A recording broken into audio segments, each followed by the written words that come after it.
Hi, well, good morning to you as we get into your forecast here. A lot going on. You can see it's almost like a Christmas tree with all of this going on. Wintry mix to a fire weather danger here. You can see the wind advisory that's in brown. That continues to work its way across the river, goes all the way down to the south there as well, holding on to the possibility of those winds up to, as I mentioned before, up to 30 miles per hour, gusts up to at least 45 miles per hour. Everybody else is pretty much akin to that as well, but you have a special weather statement that's in play, holding on to the elevated fire risk. And of course, we've got the red flag warning because of the extreme danger of fire. That could be a possibility of those stronger winds as well as the low humidities. Even though it's been raining outside right now, the possibility of all that dry air out there as well, getting down towards the south, we could possibly see fire danger pick up really quickly, and that could cause a lot of trouble for everybody with those winds that are gusting up to 45 miles per hour. We also have the winter weather advisory up to the north, where snow is going to be pretty much up there as well. 1 to 3 inches of snowfall possible, with an accumulation of glaze, also a little bit of ice, getting up to about 1/10 of an inch. So that's what's happening there.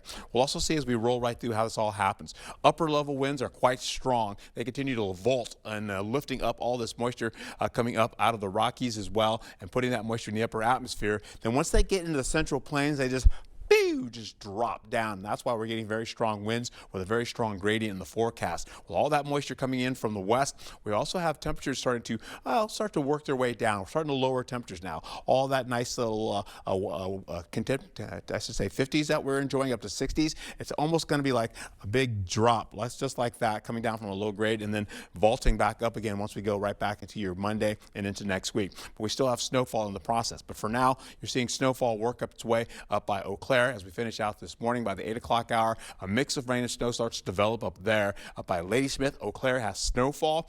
Then we're probably going to see more of the snow try to work its way farther southward as we go through the next couple of days. Temperatures are in the 30s, so we're going to keep that snow around. Some 40s down to the south, so you're seeing limited amounts of snowfall. But those breezy and gusty winds that I just showed you, they continue to move through the region.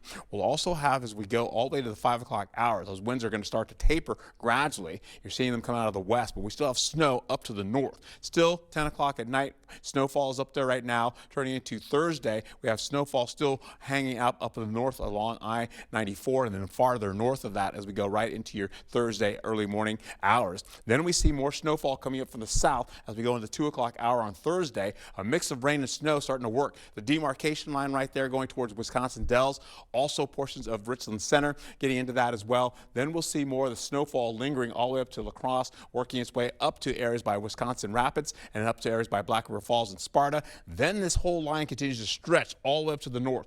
Stronger winds coming in out of the east, I should say out of the north now, and continue to blow pretty much across the region there. While out to this side, we have more winds coming out of the around the area of high pressure and low pressure there. We're still seeing winds coming out of the east as well. That continues to wrap this moisture around a bit, going all the way up to the north and vaulting it. We're seeing most of the region is in drier conditions, where you're seeing the far eastern portion of our region still in snowfall. That continues to move all the way through as we go right into the 8 o'clock hour for your Friday, and then it kind of vaults off. You see the temperatures drop down to the 20s. And once we get into Saturday in the overnight hours, we're still in those 20s.